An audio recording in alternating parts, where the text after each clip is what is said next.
remercie tous ceux qui ont pu se libérer ce matin pour effectivement cette visio et ce webinaire avec comme participant le CHU. Et je remercie le docteur Guinaud d'avoir accepté de travailler avec nous. C'est un partenaire habituel.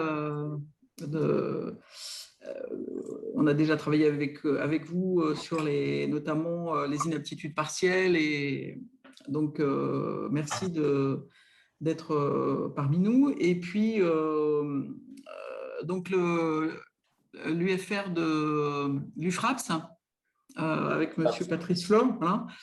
Donc, qu'on avait vu aussi dans le cadre du campus des métiers et des qualifications qu'on est en train de mettre en place. Voilà, donc on se retrouve sur un thème qui était, en tout cas, qui était demandé par un certain nombre d'inspecteurs, les IAIPR d'EPS, et puis d'interrogations du terrain aussi, de nos collègues des services de santé, médecins et infirmiers, et effectivement des enseignants de terrain d'EPS. Donc, on voudrait travailler sur les effets du confinement, les répercussions du confinement de ces un an et demi maintenant, de sous-activité, on va dire, physique pour certains. Pour d'autres, ça n'a pas forcément beaucoup bougé. Mais de voir quelles sont les répercussions, est-ce qu'il y en a d'abord des répercussions cardiovasculaires chez nos jeunes, quelles sont-elles, comment on pourrait peut-être les prédire en fonction des différentes études qui ont déjà pu avoir lieu là-dessus sur la sédentarité.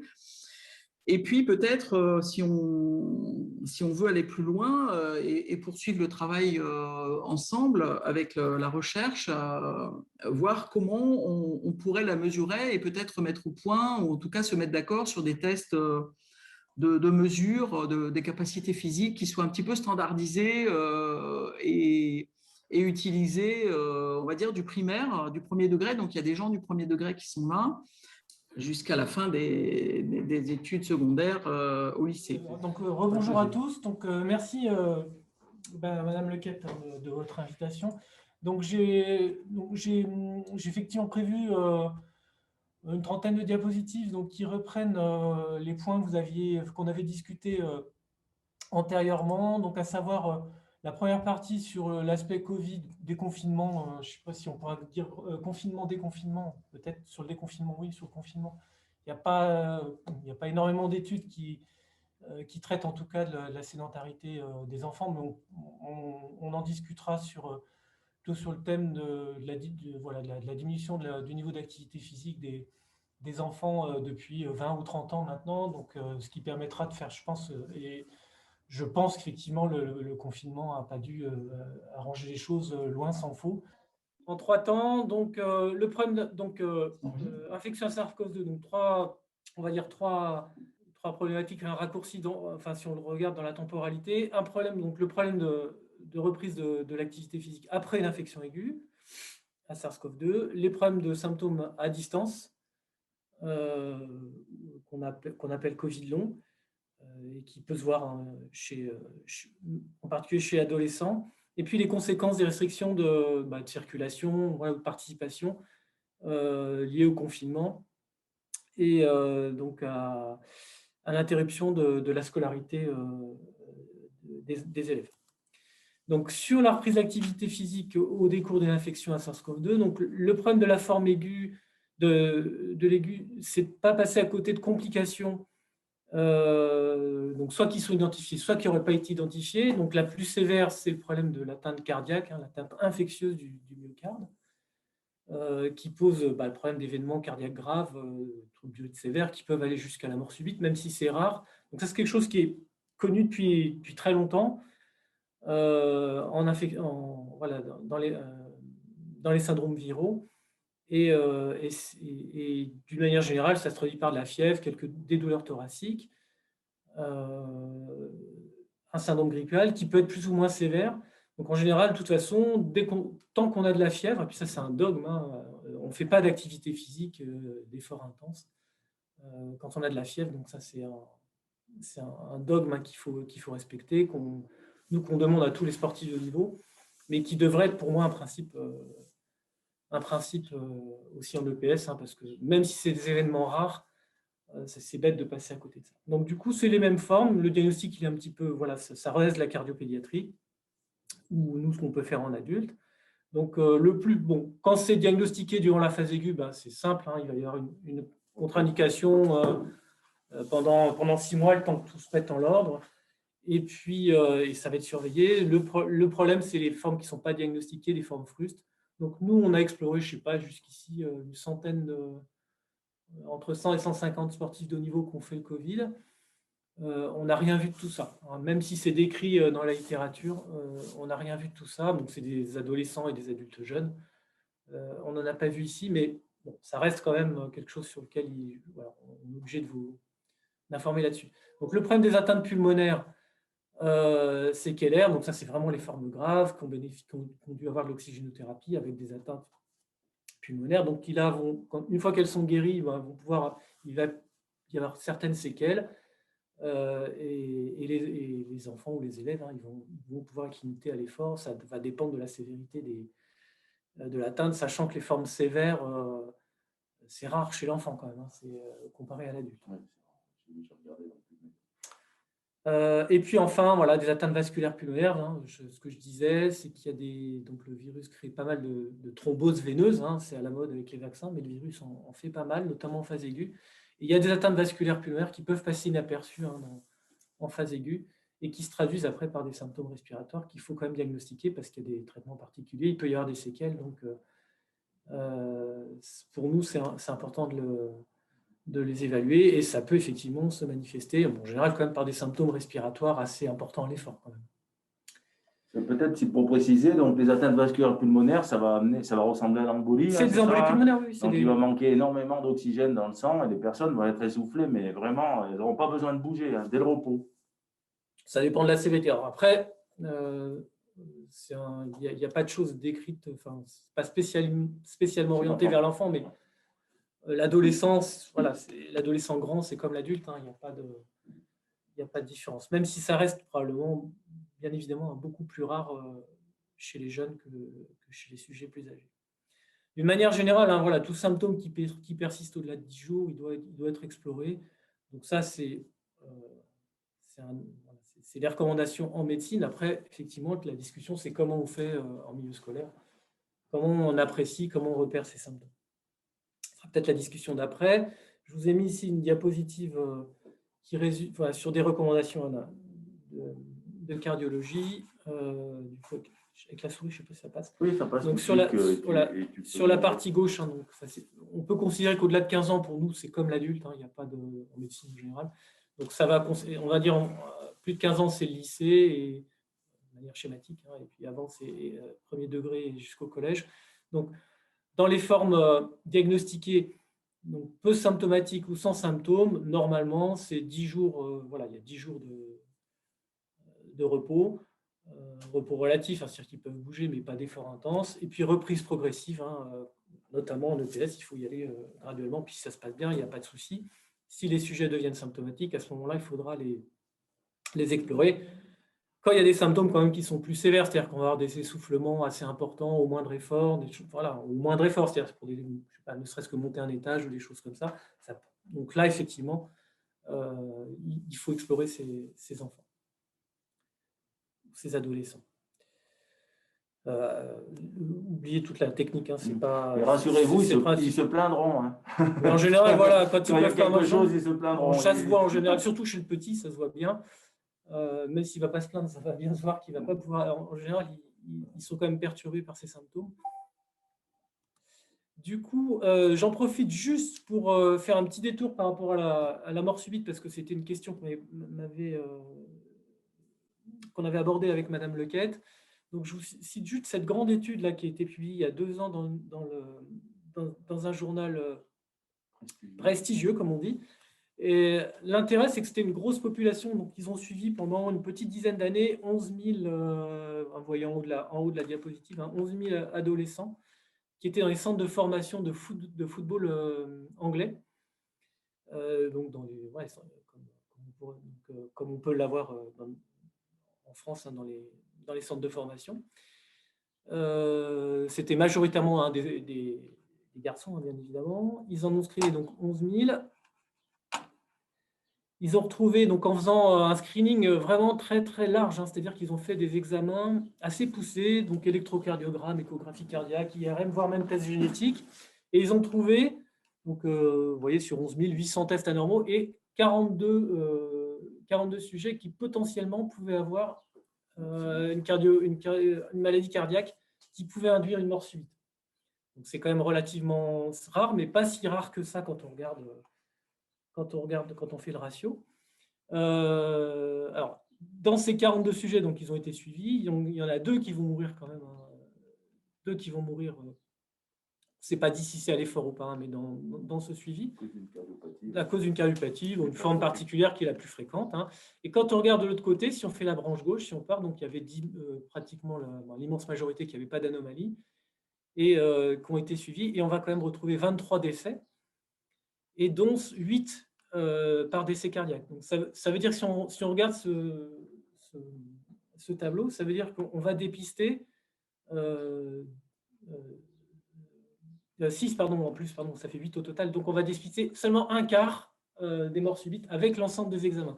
Donc le problème du dépistage de la maladie cardiaque, donc ici à l'adolescence potentiellement létale, avec des effets, c'est vraiment une gageure. Hein. C'est-à-dire qu'ils avaient, malgré ça, donc les 3 quarts avaient des examens normaux. Donc c'est très très compliqué de dépister. C'est ça que je voulais vous. Effectivement, hein, quand on en dépiste, effectivement, on va les restreindre en termes d'activité physique, mais il y en a quand même les 3 quarts qu'on peut pas dépister et qui n'ont pas de symptômes, et ça va être un peu l'accident brutal non prévisible. Je vous ai mis ici un petit peu là, les détails, donc ça c'est de la médecine, mais c'est souvent des maladies, voilà, des hypertrophies myocardiques qui sont les pathologies les plus fréquentes dans ce domaine-là. Donc, c'est quand même les causes cardiaques, hein, qui sont la cause leader, hein, de décès.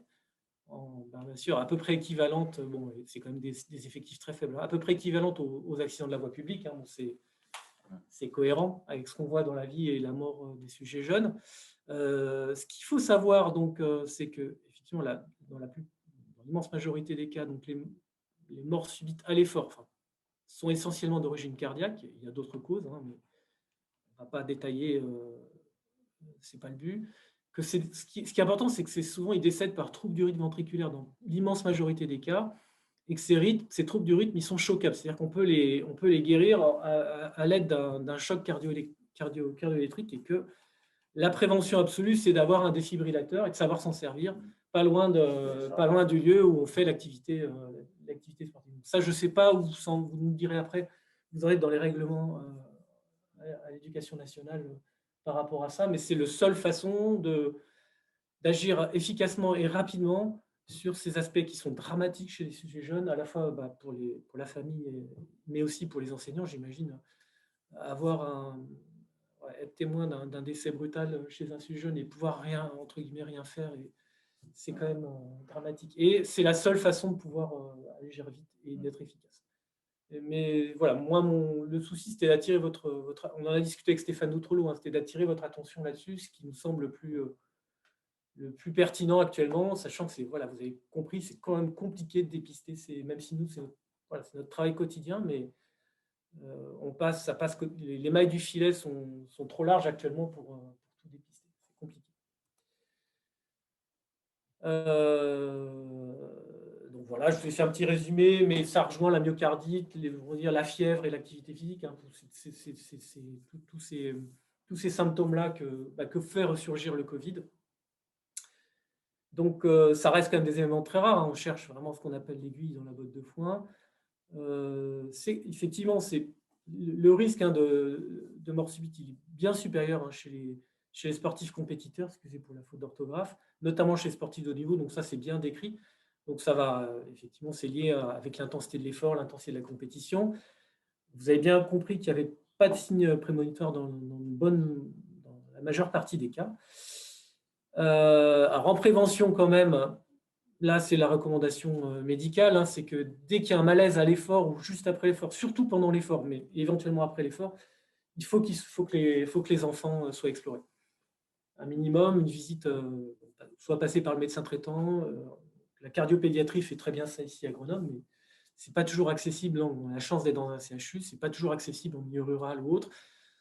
Donc, il faut quand même, effectivement, par prudence, en tout cas, éviter les efforts intenses chez un enfant qui a fait des malaises avant qu'il ait été bien exploré. Même si la plupart du temps, ça va déboucher sur pas grand-chose, mais on ne peut pas faire moins, il me semble. Et puis, bien sûr, il y a le rôle du certificat d'aptitude partielle, hein, donc pour les enfants qui ont des pathologies sous-jacentes, où il faut effectivement préciser, ça c'est le rôle du médecin, hein, du médecin traitant ou du médecin du sport ou du pédiatre, de préciser les restrictions pour les élèves, notamment pour ceux qui ont une pathologie cardiaque identifiée. Donc là, il y a des recommandations qui sont claires là-dessus, qui sont publiées. Et il faut les suivre. Ça pourrait faire un autre objet. Donc, donc du coup, voilà pour les aspects aigus. Et voilà, les pistes, il y a quand même déjà des outils, hein, qui sont en place et comment ils peuvent être appliqués. Donc, les formes prolongées de Covid, donc c'est beaucoup plus fréquent. Donc, je sais, moi, j'en ai vu chez les adolescents, donc ça existe. J'ai vu que plutôt des formes sévères. C'est quand même régulièrement divulgué dans les médias, où vous voyez des gens à la télé qui se plaignent que depuis qu'ils ont le Covid, ils ne peuvent plus rien faire, ils sont fatigués, etc. Donc c'est effectivement on va dire une réaction générale de l'organisme qui est la conséquence de l'atteinte virale, mais c'est plus, voilà, le virus n'est plus là. Donc c'est plus des conséquences de l'interaction entre le stress immunitaire induit par le Covid et puis un organisme qui prédispose à faire ces réactions-là. On le modélise un petit peu comme ça. On voit ça habituellement, hein, dans ce qu'on appelle, nous, des syndromes post-viraux. Ça se voit régulièrement chez des sportifs, puisque nous, on a une population de sportifs, donc c'est quelque chose qu'on observe quand même régulièrement, quelques fois par an. Ça s'est effectivement accentué avec le Covid parce qu'il y a énormément de cas. Donc, du coup, est-ce que le Covid en donne plus fréquemment que d'autres virus respiratoires ou pas? Il n'y a pas d'études qui permettent de le dire. En tout cas, vu le nombre de cas qu'il y a en population, c'est quand même quelque chose qu'on voit assez fréquemment, plutôt chez adultes jeunes, adolescents, je vous ai dit. Donc, c'est des symptômes qui sont diffus, surtout les gens sont fatigués. Il peut y avoir des manifestations respiratoires, cardiaques, soit au repos, soit à l'effort, soit les deux. Et souvent, il y a une intolérance à l'effort, hein, qui est présente, c'est-à-dire que les gens décrivent quand même bien une difficulté à faire des efforts intenses ou modérément intenses, ça dépend de leur niveau de conditions physiques antérieures, mais ils se sentent, entre guillemets, diminués physiquement à l'effort. Donc ça, effectivement, il faut explorer ces gens, ou ces élèves, hein, pour les plus jeunes, avant la reprise de l'éducation physique, ne serait-ce que pour ne pas passer à côté de séquelles dont je vous ai parlé antérieurement. La plupart du temps, on ne voit pas grand-chose. Enfin, on voit des choses sur les adaptations à l'effort quand on les teste, mais ça ne débouche pas sur des anomalies. C'est des anomalies fonctionnelles, hein, ce n'est pas des anomalies structurelles, hein, il n'y a pas d'atteinte pulmonaire.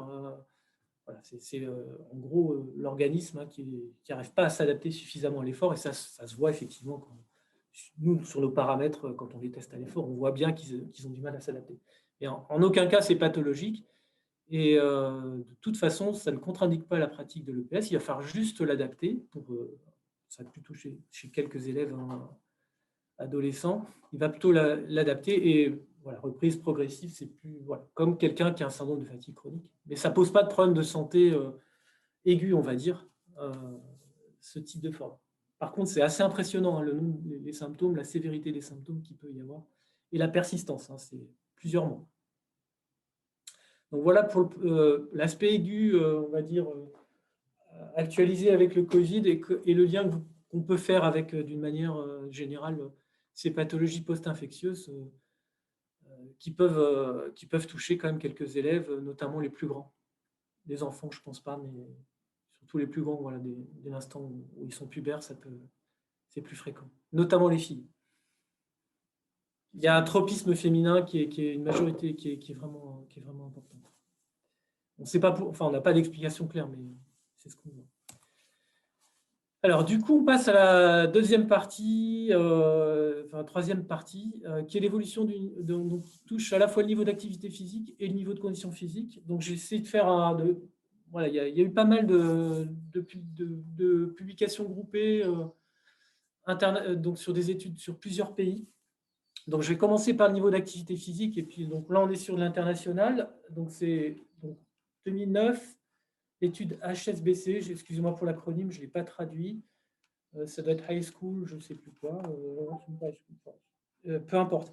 Du coup, c'est l'étude OMS 2009. Vous voyez déjà sur ce graphique-là, j'ai mis cette diapositive parce qu'on avait la France à gauche et puis tous les pays où on avait déjà, donc ici, c'est le pourcentage de jeunes qui atteignent le minimum de recommandation OMS, c'est-à-dire 1 heure d'activité physique par jour, quelle que soit l'activité physique. Et vous voyez qu'on était à 10% des filles, moins de 10% des filles en France, c'était un petit peu différent dans d'autres pays, et 20% si on prend la tranche d'âge la plus élevée chez les garçons. Donc, ce qui est quand même voilà, largement insuffisant. Et ça, bien sûr, ce niveau d'activité physique décroît avec l'âge, c'est-à-dire qu'il est plus élevé chez les en préadolescence, là, à 11 ans. Et puis, bien sûr, dès qu'on atteint l'adolescence,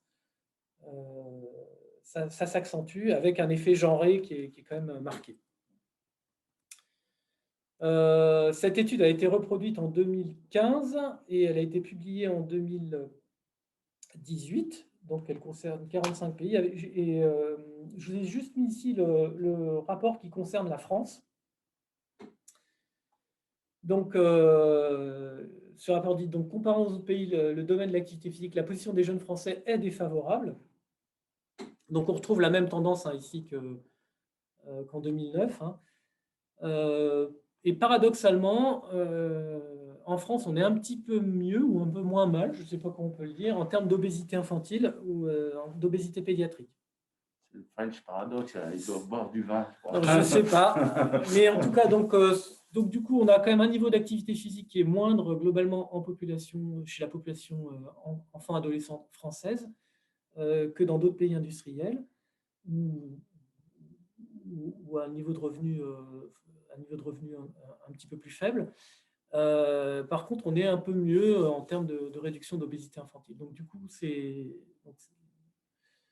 quelque chose qui interroge. Donc, ce n'est pas uniquement lié à l'augmentation de l'obésité. En tout cas, pour la France, même si ça joue un rôle, hein, bien sûr. Une étude purement française, donc qui s'intéresse aussi, NAP1, c'est niveau d'activité physique, pardon.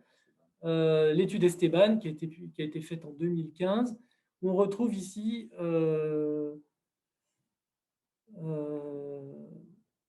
niveau d'activité physique selon, alors attendez que je ne me trompe pas, Selon le sexe et l'âge. Selon le sexe. Mais après, le niveau d'activité physique, c'est bas, modéré. Non, mais c'est ouais, sur les revenus, je pense qu'il y a les revenus qui influent là-dedans. J'ai dû la garder. Non, pas encore, je pense. En fait, là, c'est âge, sexe, enfin plusieurs tranches d'âge, et puis niveau d'activité classé, ah oui, bas, d'accord, modéré, à élevé. Et il y en a très peu qui font de l'élevé, en fait. Voilà, il y a pas assez. Il y a très peu qui font de l'élevé, un petit peu plus à 2, avec des effets qui sont en fait toujours genrés, quoi. qui sont toujours genrés. Et on voit effectivement, c'est toujours pareil, hein, c'est pas nouveau, hein, c'est le problème du niveau d'activité physique des adolescentes. Ouais. Donc, qui va se retrouver fin de collège et tout le lycée. Voilà. Là, j'avais mis niveau de revenu, hein, c'est-à-dire qu'en gros, on retrouve, là on est sur les 6-17 ans, on retrouve effectivement l'influence du niveau d'éducation des parents, c'est-à-dire que plus le niveau d'éducation des parents est élevé, plus le niveau d'activité physique des enfants ou des élèves, il va être élevé. Ça suit de toute façon les adultes, hein. C'est pareil, hein, chez les adultes. Hein, j'ai laissé le temps de sédentarité ici, et on voit effectivement qu'on a un lien entre le temps de sédentarité inverse, hein, inverse du niveau d'activité physique, c'est-à-dire que les comportements sédentaires augmentent dans les deux sexes, hein, dans les deux genres, avec l'âge. Donc plus effectivement, donc ça s'amplifie à l'état collège et un petit peu plus chez les garçons d'ailleurs que chez les filles. Donc là, effectivement, c'est le problème en particulier des écrans. Alors, moi, j'aimerais bien rajouter un truc par rapport à la sédentarité, parce que, en fait, jusqu'à présent, dans les recommandations, on poussait les gens à faire de l'activité physique, à essayer d'être actif, de préférence, enfin, dans les moments de loisirs ou au plan professionnel ou dans le cadre des transports. Aujourd'hui, on s'est rendu compte qu'il y a des gens qui bougeaient suffisamment, mais qui avaient des comportements sédentaires quasiment toute la journée. Alors, c'est un peu notre cas, nous qui sommes enseignants, et surtout avec l'avènement de la crise sanitaire et le fait de rester assis toute la journée pour faire des cours en visio, par exemple. Voilà. Donc, on sait que le niveau de sédentarité vient, du point de vue de la santé, contrer les effets bénéfiques de l'activité physique. Donc, il faut essayer de lutter à la fois contre cette sédentarité et pousser aussi les jeunes à faire de l'activité physique. Alors, lutter contre la sédentarité, ben, ça veut dire qu'au bout de 20 minutes, c'est bien d'avoir un petit capteur qui vous engueule et qui vous dit « Oh, il faut se lever pour bouger ». Voilà, toutes les 20 minutes, 30 minutes, il faut se lever de la chaise et faire son petit tour. Alors du coup, je vous ai mis toujours cet extrait de l'étude d'Esteban qui est quand même, voilà, qui est quand même bien française, donc c'est assez, voilà, où on regardait, en gros, ils ont interrogé ou les enfants ici sur la partie haute, ou les ados, sur ce qu'ils faisaient en termes d'activité physique. Donc, bon, à 6-10 ans, le sport en club, il y en a une bonne moitié qui en font. Mais effectivement, c'est pas, ça reste, c'est important. Après, qualitativement, il faudra discuter effectivement qu'est-ce qu'ils font dans ces clubs, hein, mais c'est autre chose. EPS, la semaine précédente, c'est 84%, mais il y a quand même 16% qui en font pas. C'est quand même, voilà, ça me paraît un chiffre un peu élevé. Les jeux en plein air à l'école, donc en gros, il y en a quand même un tiers qui font pas de jeux en plein air à l'école durant la semaine. Alors, soit ils étaient en vacances, soit ils étaient malades, je ne sais pas, mais c'est quand même un tiers. C'est quand même. Donc, on voit déjà même les gamins à l'école. Alors, voilà, c'est l'âge où on court partout, en tout cas pour les garçons, dans ma représentation d'adultes. Même là, on voit déjà effectivement que les gamins, ils courent moins. Enfin, en tout cas, il y en a un tiers qui ont diminué. Et puis, effectivement, on voit sur l'augmentation des transports passifs, c'est-à-dire qu'effectivement, on ne va plus à l'école à pied, en vélo, ou transport en commun pour les petits, c'est un peu juste. Mais on voit aussi que c'est lié au mode de vie, hein, c'est-à-dire que les parents, ils déposent leur enfant. Tout à fait. Ils déposent leur enfant à l'école en voiture, puis ils vont travailler derrière, ou les enfants prennent le bus. Là, on est à l'école élémentaire, c'est-à-dire dans le village, dans la ville. C'est-à-dire qu'il y a des bus, moi je vois bien dans ma commune, il y a des bus qui emmènent les enfants alors qu'il y a 1 kilomètre à faire. Quoi. Exactement. Donc c'est des problèmes-là, je sais, c'est des problèmes de société, hein. L'école ne va pas résoudre ça, bien évidemment. Mais après, la question, c'est comment, au sein de l'éducation nationale, on peut promouvoir, et je sais qu'il y a des choses qui sont faites, bien évidemment, mais du coup, c'est quand même, c'est ça qui nous... Encourager les pays. Voilà, du coup, c'est un vieux truc, enfin, ça date de plusieurs années, mais ça a du mal à se mettre en place. Bon, après, celle de derrière, je passe vite, c'est sur les adolescents, mais on va retrouver effectivement, EPS, on trouve 90%. Bon. Quand même, les cours d'EPS existent. Heureusement qu'il y a l'EPS. Heureusement, mais on voit toujours, il y a une différence ici entre garçons et filles. Vous voyez, 90% des garçons ont eu un cours d'EPS la semaine précédente, contre seulement 85% des filles. Bon, même si les intervalles de confiance, ils se chevauchent, c'est quand même... on revoit la tendance de diminution, même chez les filles qui sont, bien sûr, chez les filles qui sont scolarisées. Elles participent moins au cours d'EPS que les garçons. Bon, presque sport en club. Et puis, l'exercice de musculation, je ne sais pas pourquoi ils ont posé cette question-là, mais du coup, on voit qu'effectivement, seuls 28% des garçons font des exercices de musculation à cette présente, contre la moitié des filles. Alors, je ne sais pas comment a été posée la question, c'est un peu surprenant, mais là, on a un effet important. Dans les filles, c'est 38. C'est 38, pardon. 38, mais c'est plus important quand même. Je ne sais pas pourquoi ils ont posé cette question, mais c'est intéressant effectivement qu'on regarde l'activité physique comme effectivement bouger, se déplacer, et que la partie force musculaire, j'y reviendrai après, elle est quand même importante et elle est souvent négligée. Notamment à un âge où c'est important de développer sa masse musculaire. Donc du coup, si on rapidement sur la synthèse, on a effectivement un pourcentage très très élevé, quand même, moins de 80% qui n'atteint pas les recommandations OMS. Je vous rappelle, 1 heure d'activité physique modérée par jour. tout confondu, hein, toute activité confondue. Donc, c'est un phénomène qui, effectivement, semble s'accentuer déjà depuis une dizaine d'années, avec un côté voilà, genré, hein, majoré chez les adolescentes, où quelque part le niveau socio-économique joue un rôle. Donc, il y a effectivement plusieurs facteurs qui contribuent à ça. On en a parlé, hein, l'augmentation des transports passifs et puis, bien sûr, l'augmentation des comportements sédentaires qui se font au détriment de l'activité physique. Donc, Patrice vous a expliqué. Donc, les conséquences qu'on peut envisager, c'est effectivement des influences négatives sur le niveau de condition physique, hein, c'est-à-dire ce qui nous permet d'avoir une dépense énergétique suffisante pour faire tel ou tel effort ou de pouvoir avoir suffisamment de force pour faire telle ou telle tâche. Alors, autant chez l'enfant adolescent, ça ne pose pas de problème, mais si on se projette 20, 30 ou 40 ans plus tard, ça peut poser des problèmes. L'augmentation des cas d'obésité, l'impact sur les fonctions cognitives. Donc, j'en ai pas parlé dans ce diaporama, mais il y a des publications qui traitent qui mettent en relation les performances cognitives, y compris les performances académiques, avec le niveau de condition physique. Donc, il y a des liens, il y a des relations positives, hein, qui existent. Après, reste à savoir si effectivement faire de l'activité physique, ça améliore les compétences cognitives. Alors, il y a beaucoup d'éléments dans la littérature qui le laissent penser, en tout cas chez le sujet âgé. Chez l'enfant, c'est un petit peu, on pourra en discuter, hein, il y a des choses, effectivement, il y a des travaux qui sont intéressants, notamment dans le développement des fonctions exécutives, hein, sur des fonctions qui permettent à l'individu de s'adapter à des tâches complexes, notamment celle d'apprendre. Voilà, il y a des éléments qui laissent penser qu'effectivement, être plus actif physiquement permettrait d'améliorer aussi les compétences, les performances académiques, compétences académiques, je n'aime pas tellement parler de performances, des élèves. Et puis, nous, en termes, voilà, général, un problème de santé publique à long terme, avec toutes les complications, le retentissement sur l'espérance de vie à l'âge adulte, du fait de partir avec des niveaux de conditions physiques plus bas. Donc là, il y a beaucoup d'études il y a des études qui mettent bien ça en évidence.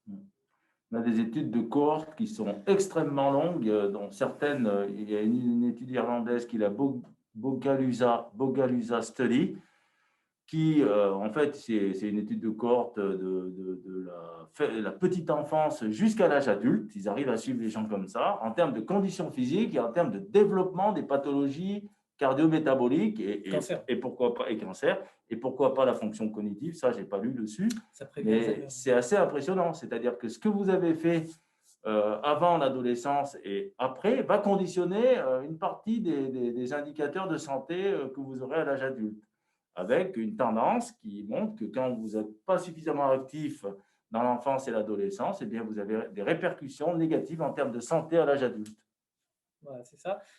Du coup, on regarde, donc ici, je regarde le niveau d'évidence, hein, une diapositive qui est donc des effets, hein, des études sur l'effet de l'activité physique en situation d'obésité.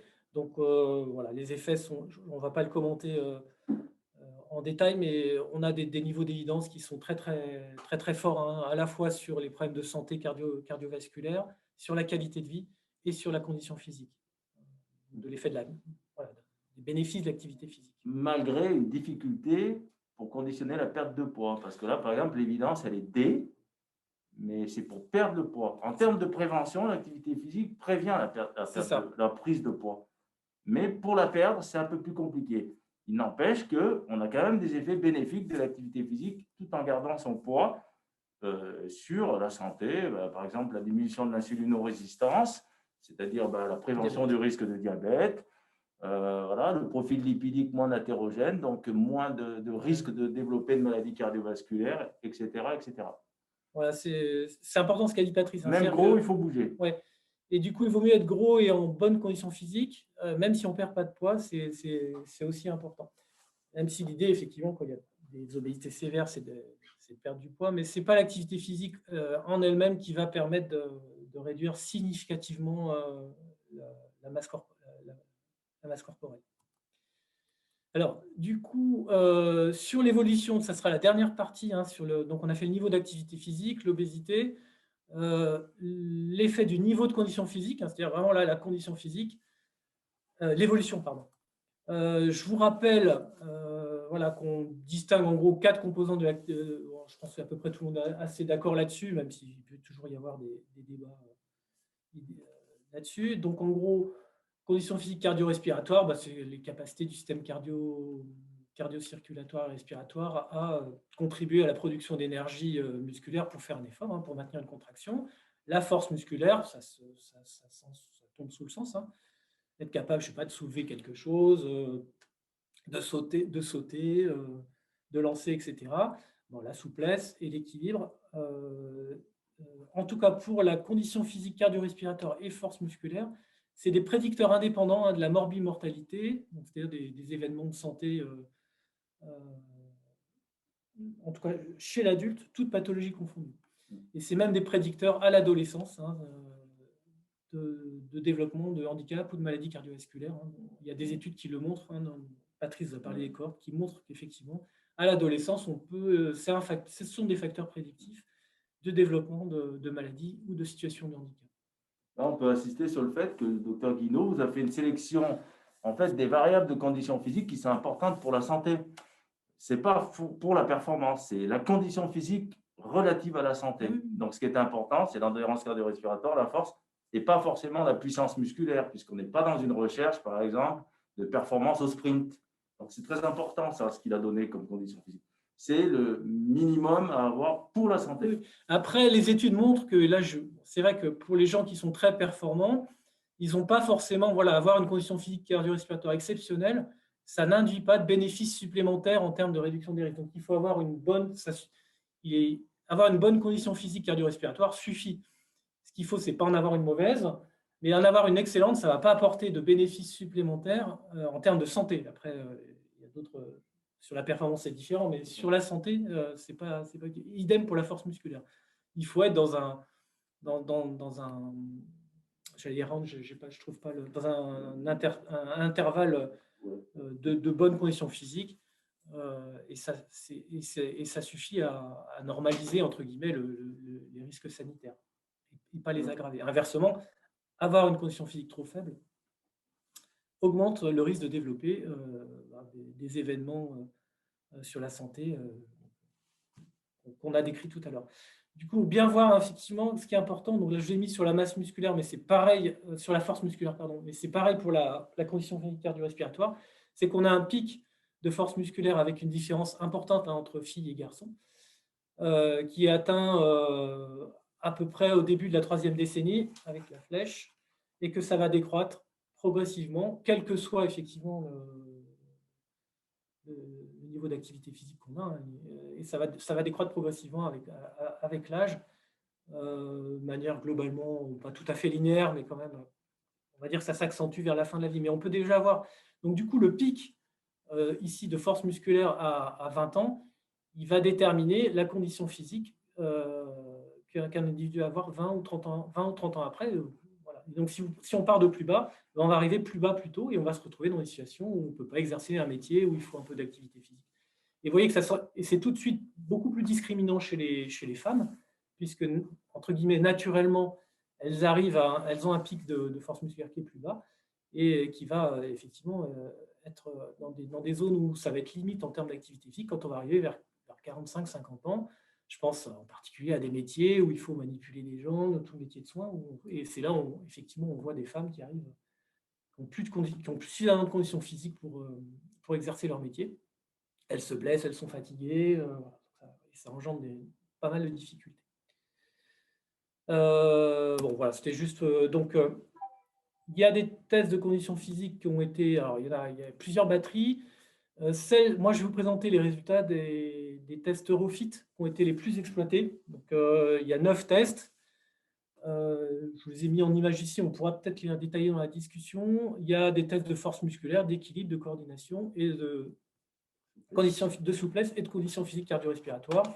Donc, force musculaire, c'est essentiellement ces deux-là, hein, le saut en longueur sans élan, et puis le hand grip, hein, avec un appareil qui mesure directement la force des fléchisseurs des doigts, et puis le test d'endurance le plus classique, hein, c'est ce qu'on appelle le test navette de Luc Léger, ou le BIP test, c'est le test navette 20 mètres. Donc, le reste, c'est le test de force ou d'équilibre ici, par exemple, qui peuvent être intéressants. Chez l'enfant, ça peut être intéressant pour en discuter.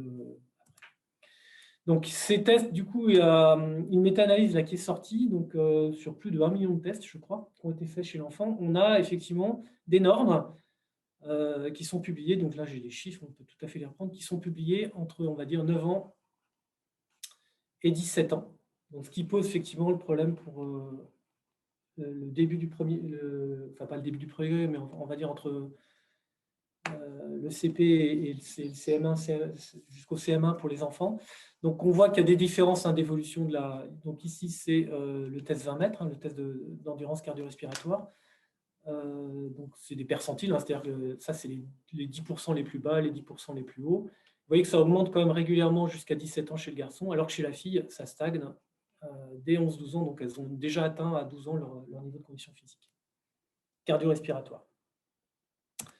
Pareil, donc j'ai fait juste un extrait. Il y a tout ça, c'est bien détaillé test par test. Donc, s'il faut le reprendre derrière, on a les données. On va retrouver effectivement pour la force un profil qui est genré aussi, avec, donc ici c'est le saut en longueur, hein, standing broad jump ici, et puis le hand grip, la force musculaire hand grip, c'est pareil. Vous voyez que ça évolue grosso modo, bon, pas tout à fait pareil, mais on va dire que c'est assez identique en termes d'évolution, avec un pic qui est presque atteint à 17 ans chez le garçon. Et chez la jeune fille, on va avoir un pic qui va atteindre vers 13-14 ans, un petit peu plus tard que la condition physique cardio-respiratoire. C'est normal, hein, il y a un petit peu de prise de masse musculaire après la fin de la croissance. Mais on a vite une espèce de limite d'asymptote vers 13-14 ans.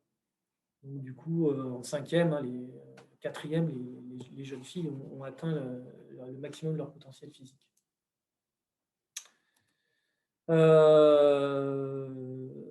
Donc ça, après, je sais pas, j'ai mis les limites, on va...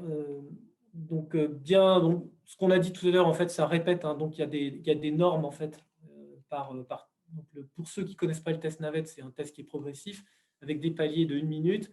On commence à 8,5 km/h, et puis ça se termine jusqu'à l'épuisement. Et il y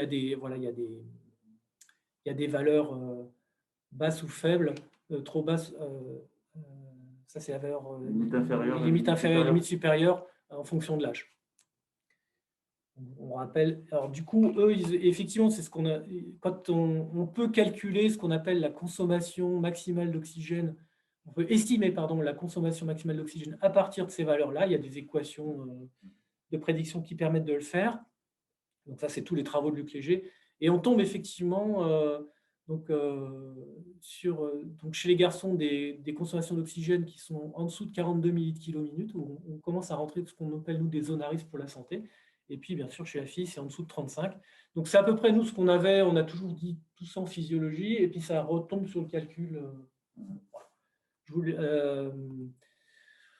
Du coup, c'est quand même... Peut-être, effectivement, on a là un indicateur de santé qui, en tout cas, nous, d'un point de vue santé, après, je ne sais pas comment ça peut être repris au sein de l'éducation nationale, mais effectivement, on commence à s'inquiéter quand on a des conditions physiques qui commencent à descendre au-dessous de ça, et on sait qu'on va avoir des enfants ou des adolescents, soit qui peuvent avoir une pathologie sous-jacente, soit effectivement, qui ont déjà, soit ils sont en surpoids, parce que du coup, on rapporte tout au poids, hein, donc ça pénalise les enfants obèses.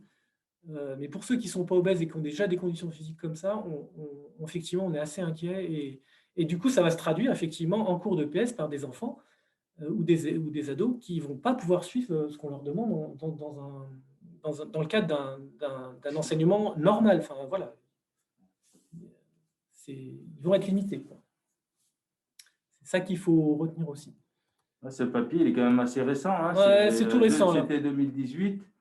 Pour vous donner un ordre d'idée, en fait, moi, ça m'arrive quand même de faire des tests de terrain dans le cadre de la filière APA avec les étudiants. Et des filles qui ont moins de 35, j'en ai à l'appel. J'en ai vraiment à l'appel. 35 de VO2, 35 millilitres par kilo de poids par minute. Voilà, du coup, quand on regarde l'évolution, je trouve ce graphique intéressant. Donc ici, c'est la proportion d'enfants ou d'adolescents qui ont un niveau de condition physique suffisant, c'est-à-dire au-delà des valeurs que je vous ai présentées. Et vous voyez qu'à 9 ans, on est pratiquement à 100% des... C'est normal qu'il n'y ait pas 100%, et ça diminue, mais vraiment de manière quasi linéaire avec l'âge. Et on se retrouve effectivement avec moins de 60%, même moins de 50% des filles à 17 ans et moins de 60% des enfants à 17, des enfants à 17 ans qui ont un niveau de condition physique cardio-respiratoire jugé insuffisant. Donc, vous voyez que là, il y a quand même des choses. Il se passe quelque chose quand même entre 9 ans et l'adolescent et le début de l'adolescence. Et qu'il y a des. Ouais, c'est vraiment impressionnant. Là, ça ferait 60% ouais. de personnes qui n'ont pas une compte, parce que là, c'est 40% voilà, donc il faut lire en inverse, conditions acceptables, et donc ça ferait 60% de filles qui n'ont pas une condition physique acceptable. C'est ce qu'on voit, hein. C'est ce que je vois à la fac. Hein. Ouais. Et du coup, je vous l'ai mis. Alors, ce qui est intéressant, c'est que si la barre en rouge, c'est le niveau de condition physique requis. Donc là, ça doit être chez les garçons normalement. Et là, chez les filles, ouais, si j'ai bien mis les bonnes valeurs, avec ce qu'on appelle un indice de santé cardiovasculaire idéal. Bon, peu importe, c'est des facteurs de risque en prenant. Et vous voyez que les enfants qui ont moins qui ont en dessous de cette valeur, ils ont effectivement beaucoup moins de facteurs ils ont un index de santé cardiovasculaire idéal plus faible. Donc ça va bien. Ça montre bien le lien entre la condition physique et le. Et vous voyez que c'est quand même, on est quand même très inquiet quand même pour les jeunes filles.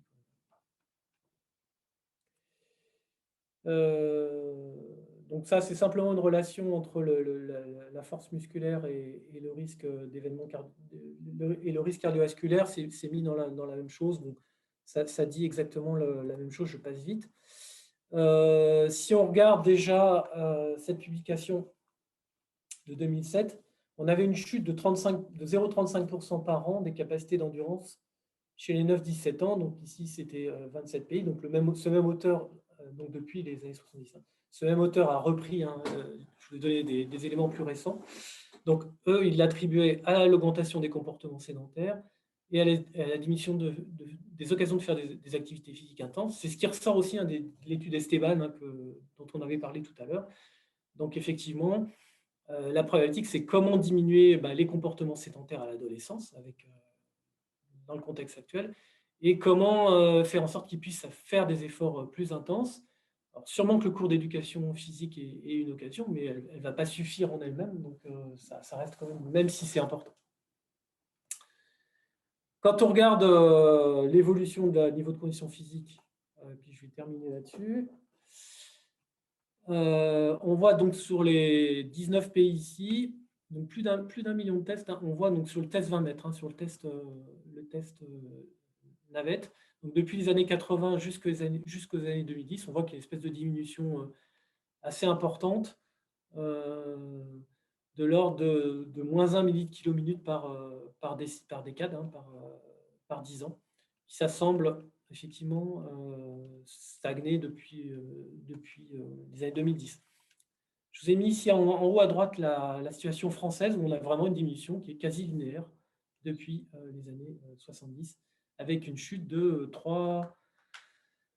entre 2,5 et 3 000 km par décade, ce qui est quand même très très important. Ça fait à peu près 10% moins de 10% par an. Et ça, c'est extrêmement important. C'est fondamental. Parce qu'en fait, le 3,5 millilitres par kilo de poids par minute, chez l'adulte, on considère que quand vous augmentez votre condition cardio-respiratoire, autrement dit votre VO2 max, de 3,5 millilitres par kilo de poids par minute, vous augmentez votre espérance de vie, c'est peut-être mal formulé, mais de 15 à 20%. En fait, vous diminuez la mortalité. Quand vous progressez en condition physique de 3,5 millilitres par kilo de poids par minute, c'est-à-dire 1 mètre, vous diminuez le risque de décès par maladie cardiovasculaire de 20 à 25%. Donc, c'est important. Hein. Du coup, alors, il y a des déclins qui ne sont pas identiques dans toutes les populations. Quand on reprend l'étude, quand on fait un graphe, donc ici, c'est le lien en fait entre les inégalités socio-économiques entre pays et puis les modifications de la condition physique cardio-respiratoire en abscisse. avec, vous voyez, donc il y avait quand même des pays qui gagnent. Donc, vous voyez, nos voisins belges, par exemple, hein, un petit peu, des gens qui sont à la limite. Puis nous, en France, en fait, on cumule, on a un bon indice, on a un indice de Gini, il s'appelle, c'est un indice économique qui est favorable. Mais par contre, on est dans les plus défavorisés en termes de perte de conditions physiques. Donc, on est vraiment un pays qui est… On revoit bien le paradoxe qu'on avait décrit tout à l'heure, hein, c'est-à-dire qu'on a moins d'obésité, mais on est un pays plutôt riche, effectivement, mais on n'arrive pas en termes de santé publique à ce que ça se traduise sur l'amélioration de la santé cardio-respiratoire de nos enfants. Voilà, on est dans un problème de santé publique, mais du coup, voilà, l'éducation nationale est un service public. Quel rôle elle peut jouer là-dedans? Il y a des pistes effectivement à les regarder, même si ça ne suffira pas, bien évidemment. Sur l'obésité, mais c'est pas peut-être discuter sur les outils de repérage, mais voilà, il faut arriver à faire. Donc chez l'enfant, c'est compliqué. Enfin, autant chez l'adulte, c'est ce que j'ai mis ici, c'est facile de regarder si on est obèse ou pas. Chez l'enfant, notamment en croissance, dans ces périodes-là, c'est pas facile à faire. Il faut utiliser des marqueurs qui sont sur le site de santé.gouv qu'on peut tout à fait recueillir, et il faut mettre il faut avoir une mesure du poids, de la taille, ce qui n'est pas évident à recueillir. Alors en médecine scolaire peut-être, mais dans les cours de PS c'est pas évident. Et du coup voilà, pour situer l'obésité, et on situe, il y a 2 degrés d'obésité, un degré 1 qui correspond à peu près en grosso modo au surpoids chez l'adulte, et un degré 2 qui correspond à l'obésité et qui va avoir des degrés de sévérité différents. Donc après on mesure en écart type par rapport à ça, et pour avoir la sévérité. On estime que quand on est à 4 déviations plus de 4 déviations standards, c'est vraiment des obésités très sévères. Et nous, on les voit systématiquement à l'effort. Enfin, voilà, c'est effectivement des enfants qui vont être très gênés pour faire l'activité physique en cours normal et qui vont avoir besoin d'adaptation. C'est par rapport à la médiane qu'on explique les écarts types. C'est le Z-score, c'est le Z-score, ouais. Mais bon. Alors, ce qu'il faut, ça c'est juste savoir que les enfants obèses, ils n'ont quand même pas trop de retentissement sur la force musculaire. Donc, du coup, effectivement, ils ont une VO2 max qui est diminuée parce qu'on rapporte au poids de corps, mais ils ont une force musculaire et une masse mec qui est bonne en général quand ils sont enfants ou adolescents, pour la plupart, et ce qui n'est pas le cas chez adultes, puisqu'ils n'ont pas encore toutes les complications et les limitations liées aux années d'inactivité physique. Ça, c'était pour adapter l'activité physique, et c'est des recommandations qui peuvent servir de repère, je pense. Hein. Donc, il y a 3 niveaux qui sont décrits. Donc, bon, après, c'est de la discussion médicale, mais en fonction des particularités, on a des niveaux 1, ça veut dire que les enfants qui sont en surpoids ou obésité modérée n'ont pas de complications. Ils peuvent faire de l'activité physique en EPS de manière à suivre un cours entre guillemets, sans adaptation ou peu d'adaptation. Ça va dépendre effectivement des symptômes, s'ils ont mal ou pas mal. Effectivement, là, il va falloir adapter. Notamment des activités en décharge qui limitent l'influence du poids du corps. Et puis après, plus on va aller dans la sévérité, on va être sur du niveau 3. Ça va être des restrictions quand même assez sévères, voire même jusqu'à des dispenses totales, parce que c'est compliqué d'adapter. Donc peut-être que là, il y a des solutions.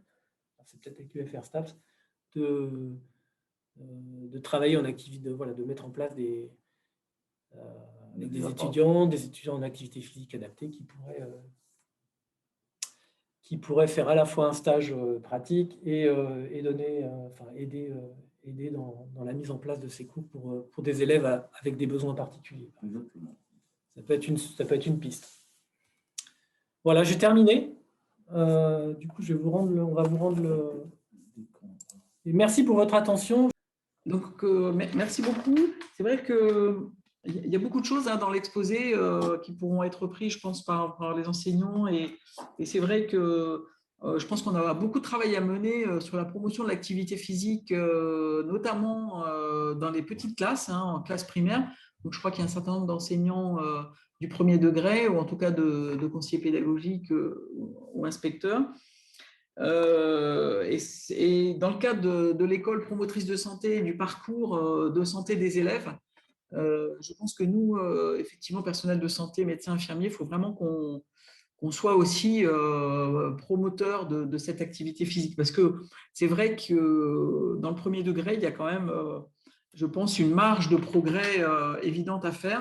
Donc ça, c'est la première remarque. Et puis peut-être, pour sensibiliser les enseignants, avoir un outil de mesure. Voilà, donc il faudrait qu'on voit notamment quel outil de mesure est le plus adapté. J'ai retenu le test des 20 mètres. Est-ce que c'est adaptable en premier degré? Est-ce qu'on peut le faire si on n'est pas enseignant d'EPS? Voilà, c'est une question. Et puis, une question purement médicale sur les courbes que vous avez montrées. La stagnation sur le test des 20 minutes qui stagne à 11 ans chez les filles et plutôt 17 ans chez les garçons. Est-ce que c'est en lien avec la puberté? Est-ce qu'il y a des liens avec l'équilibre hormonal, la puberté? Voilà, c'était une question aussi. Juste pour répondre, oui, c'est un lien avec en fait, c'est un problème de rapport de composition corporelle, c'est-à-dire que jusqu'à 11-12 ans, les jeunes filles prépubères, elles ont une masse grasse qui est relativement faible. Et puis avec la puberté, voilà, il y a une augmentation de la masse grasse qui vient un petit peu un peu contrebalancer la prise de masse musculaire et qui explique voilà, la stagnation de la condition physique. Je ne sais pas si tu as d'autres explications. C'est exactement ça. Oui, c'est ça. Après, en fait, tant qu'on n'arrive pas à la puberté, on va dire que globalement, les garçons et les filles augmentent leur masse musculaire avec une courbe qui présente la même cinétique. Et puis ensuite, et bien, au moment de la puberté, effectivement, il y a la masse grasse qui augmente plus chez les jeunes filles et donc qui vient du coup faire stagner les valeurs de force, quoi. Merci.